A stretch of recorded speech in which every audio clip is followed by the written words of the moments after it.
video. And Professor Shakya, thank you again for the introduction.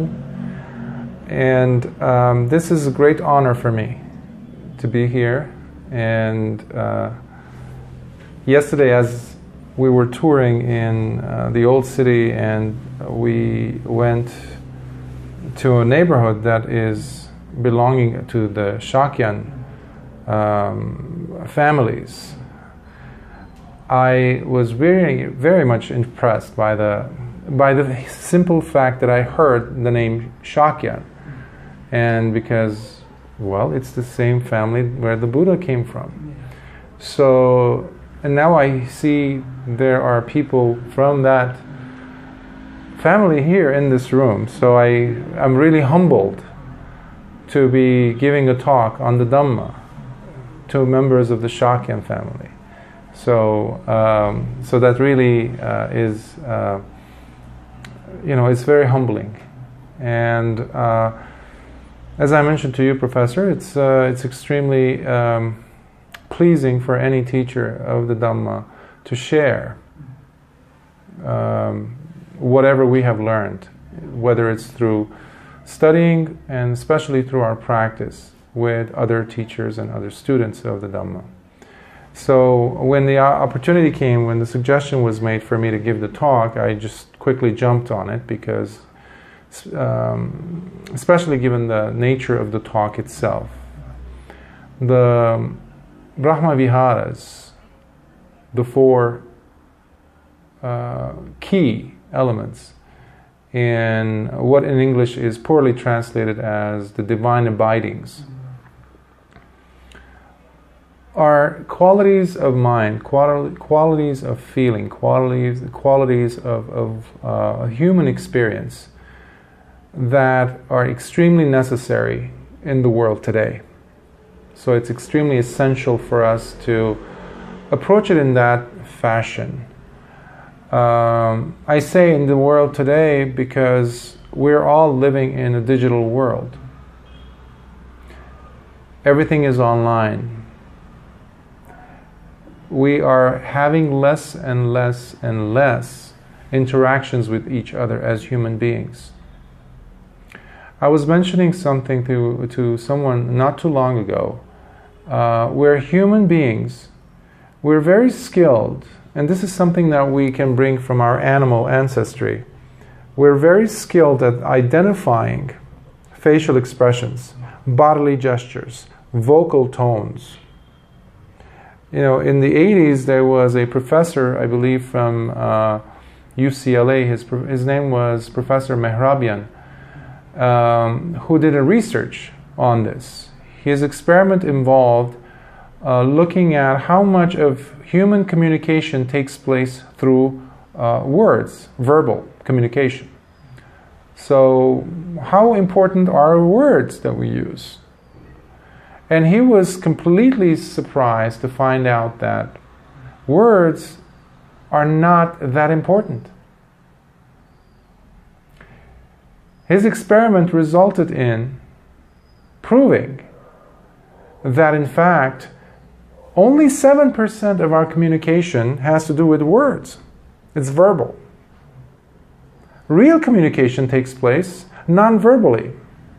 That is, through expression of eyes, bodily shapes. If I'm talking to you like this, it means one thing. If I'm talking to you like this with open hands, it's totally different. One of my teachers, whenever he gives Dhamma talks, if he sees anyone sitting like this, or feet crossed like this, he would not give a talk. Because you find that also in the texts where the Buddha himself refused to give the talk, because they were sitting like this, the monks, some of them. So psychologists also have looked at that phenomena, and apparently the brain locks out a portion of its attentive power, so it has less acceptability of any new data coming in, any new information coming in by you sitting like this. So if you're in a relationship or you're going to a job interview and you sit like this, you're telling your interviewer or your partner or your family member or your teachers, professors, yeah, I'm here, I'm kind of respecting you, but my brain is locked. I'm not listening to most of the things you're going to say. So anyhow, long story short, 93% is nonverbal communication. Tone, eye contact, etc., bodily positions, etc. So now, when you look at that in the context of the Brahmaviharas, which by the way are 4, Metta, Karuna, Mudita, and Upekkha.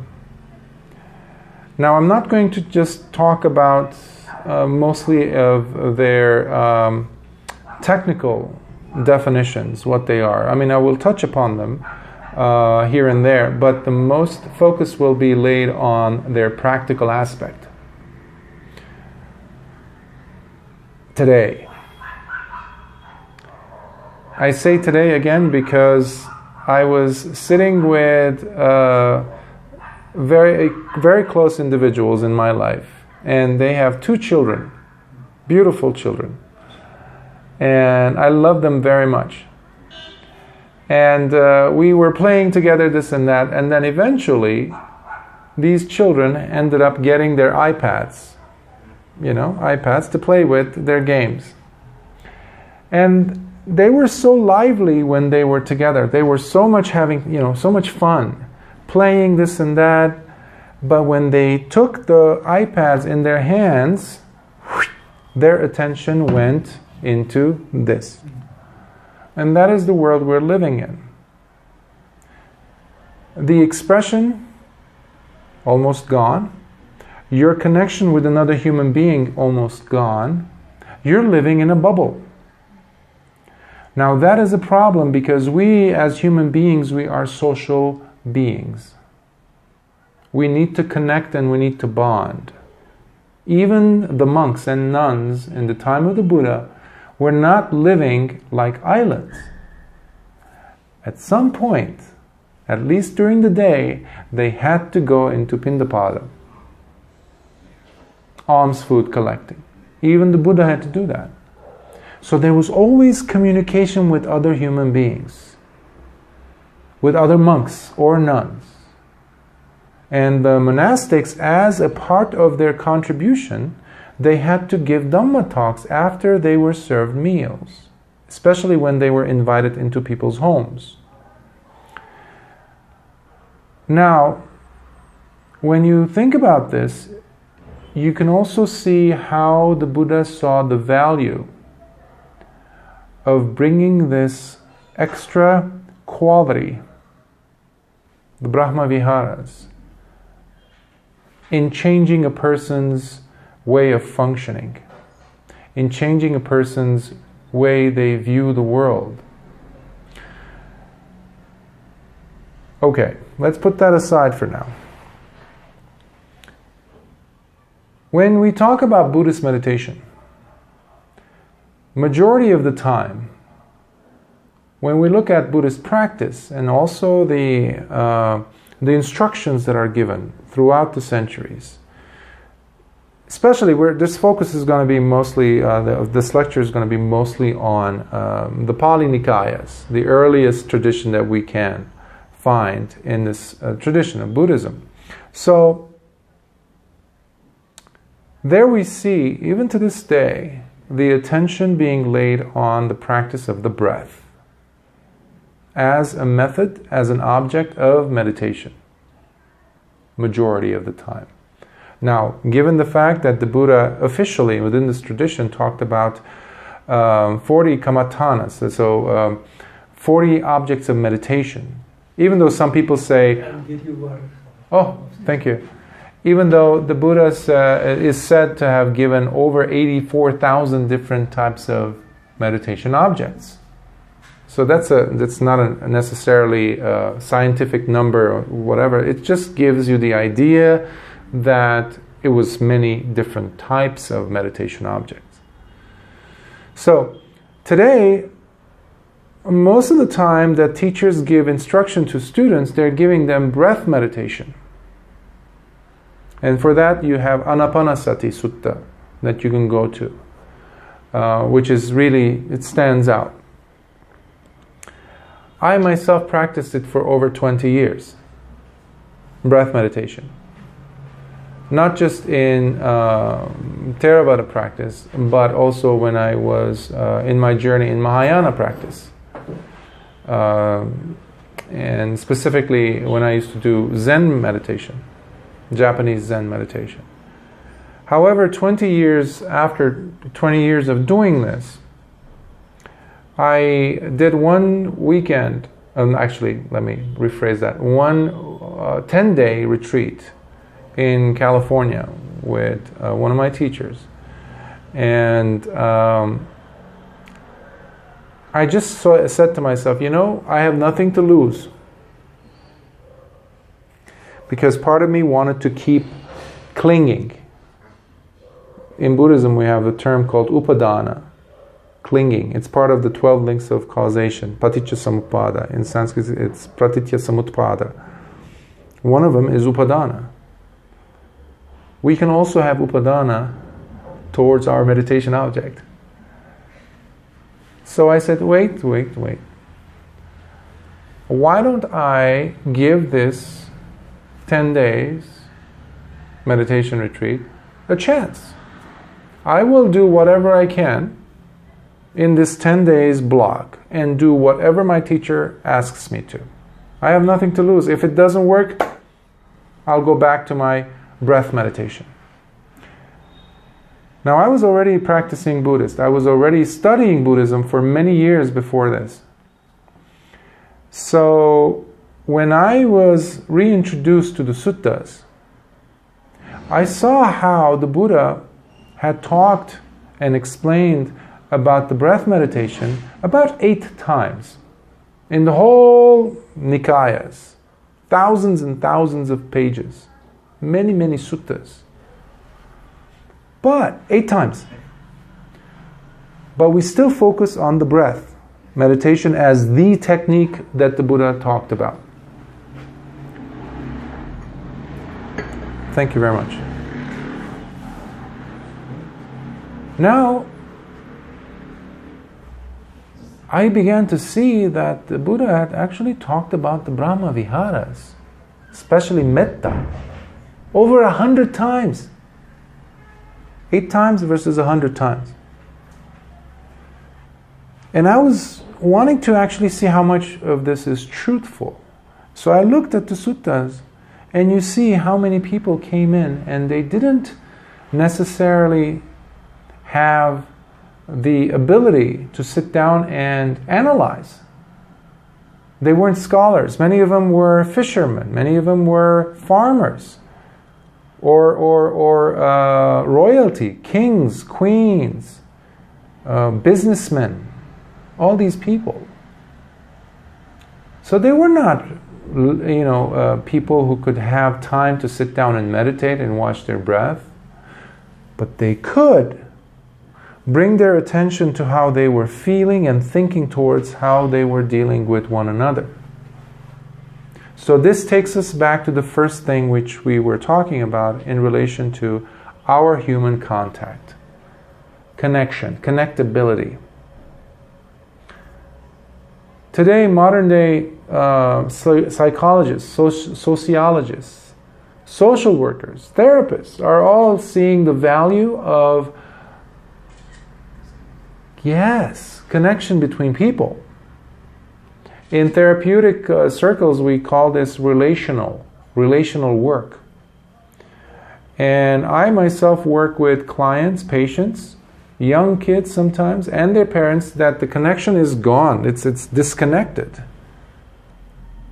Partners, husband, wife, etc., they are not communicating together properly. They don't even look at each other. Now, the Buddha realized this 26 centuries earlier. Now, interestingly enough, when we are looking at origins of Brahmaviharas, we start to see, how did the word begin? Where did the word come from? Brahmaviharas. Why Brahmaviharas? Now, at the time of the Buddha, there was his contemporaries in Brahmanism. There was always an effort, which we also now find in Buddhist circles, unfortunately, where there's this emphasis of wanting to be reborn at a heavenly realm, in a heavenly realm. In one of my talks I've given in the past, I brought this subject up because when I was pursuing in the beginning stages of my Buddhist path, Nibbana, I wanted to experience Nibbana, I wanted to taste it. Is it real? Is it real? Is it real? So I used to go to different monks and nuns, different traditions, all the three traditions I went to. I had teachers from all three different traditions, in different lineages. But what I was unanimously getting was, ultimately, you can hope for being reborn in a Devaloka, even a heavenly realm. And you can do many, many good things now, so you can gain a lot of merits now for later life. But no one was telling me that Nibbana was possible now in this life, in this skin, while I'm alive, before I get cremated. No one was guaranteeing me that. And I said, why is that? There's a problem here. Because when I look back to the suttas and I'm hearing the words of the Buddha, he's saying to all these people, farmers, intellectuals, and all these people that were coming to him, yes, you can experience Nibbana now. So what's the difference? Why yes at the time of the Buddha, why not now? See, we are lucky enough to be born in a human being body, as humans, in a time where we can still hear the Dhamma. We can talk about the Dhamma. We can go and pay respect to the Dhamma. Okay? That means we are living at a time where Nibbana is possible. So this is a point that many teachers are still advocating, but not as much as they used to about 20 years ago, because now there's more of a revival going on. And that has to do with individuals like yourselves who are seeking an answer by looking at the suttas, trying to find some inspiration, some answer. Because it's the easiest thing to go and hope for another time, another life. I have no guarantees. Maybe I might be a monkey next life. Or maybe if I even come back as a human being, there might not be a Dhamma. Then it would be a really dark age. So even if I'm living in a heavenly realm and I don't have access to the Dhamma, that's hell. Really, because the time will come because of anicca, impermanence. You're going to fall back because of samsara. We're going to fall back from that state. Fall back into what? We don't know. So what you can and do and have control over is what you do right now. And that's where do we get to the word the Buddha introduced, cetana, intention, volition behind your actions. What type of actions you commit? Remember earlier we were talking about the diamond. If I give you my most precious something that I have, let's say a diamond, and I give it to you, and I don't want it back, but I have a desire for it, and I'm saying to myself inside, like, I wish I didn't, that eliminates the meritorious aspect of that act. That beautiful act on the outside is very ugly on the inside because the intention is bad. Now, to bring that sense of purity into your own actions really blossoms, really flourishes in the form of the Brahmaviharas. So we're going to talk about metta first.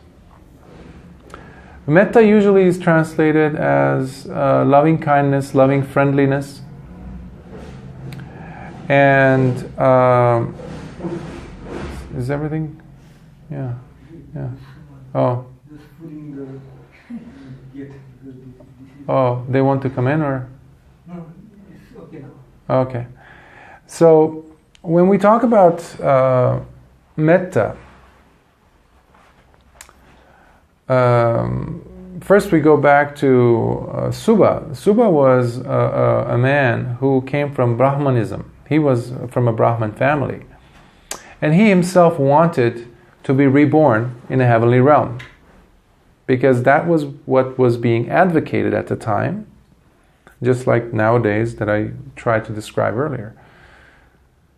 So he had heard that the Buddha has the ability to go to different realms, to Brahmalokas, and he can also teach people to be reborn there. And he approached the Buddha in such a way, and he was very genuine in his interest. And the Buddha, seeing where the potential is, began explaining to this young man. And then we get this in Majjhima Nikaya Sutta, middle-length discourses, this story of this man. And the Buddha tried to explain to him